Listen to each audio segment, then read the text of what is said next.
ভক্তের ভগবান শ্রীকৃষ্ণ। আমরাও চাই, গুরুদেবও চান, আপনি পুজোর পৌরোহিত্য করুন।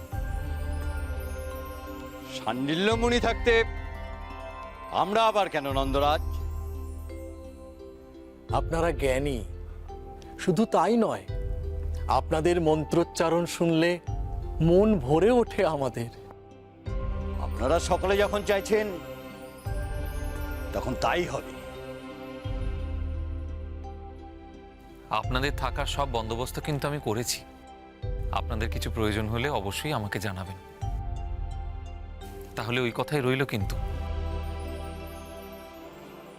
আবার বাবা এতজনকে নিয়ে এত কথা বলছে, কি নিয়ে এত কথা বলছে? আপনারা কিন্তু সবকিছু দেখে নেবেন ঠিক করে। আপনারা হলেন ব্রাহ্মণ কুলের শ্রেষ্ঠ ব্রাহ্মণ, শাস্ত্রের সব কিছু আপনাদের নখদর্পণে। তোমার আর কোনো ভাবনা নেই নন্দরাজ।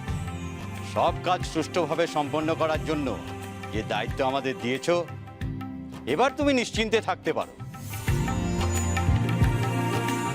কি ব্যাপারে নিশ্চিন্ত থাকতে বলছে বাবাকে?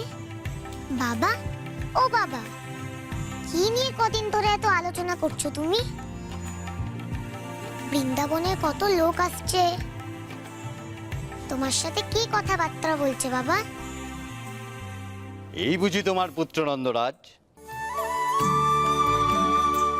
আগে হ্যাঁ, এই আমাদের কানাই।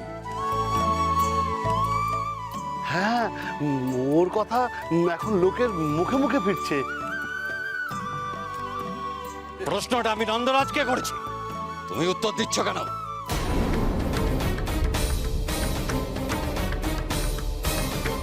এই কানাইয়ের কথা বলতে আমাদের খুব ভালো লাগে। এই আশেপাশের সমস্ত গ্রাম থেকে লোকজন আসে ওর সঙ্গে কথা বলতে। ওর সঙ্গে দুদণ্ড কথা বলে খুব শান্তি পাওয়া যায়। আমি ওকে দেখতে আসিনি।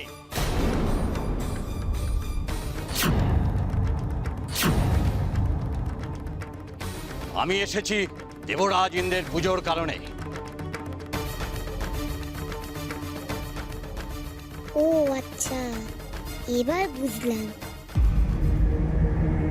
বুঝলি কানাই, আমরা যেমন প্রতি বছর দেবরাজ ইন্দ্রের পুজো করি, ঠিক সেরকম এই বছরও করব। তবে কি জানিস তো, একটু বড় করে। আর সেই জন্যই তো ওনাদের সঙ্গে আলোচনা করছি,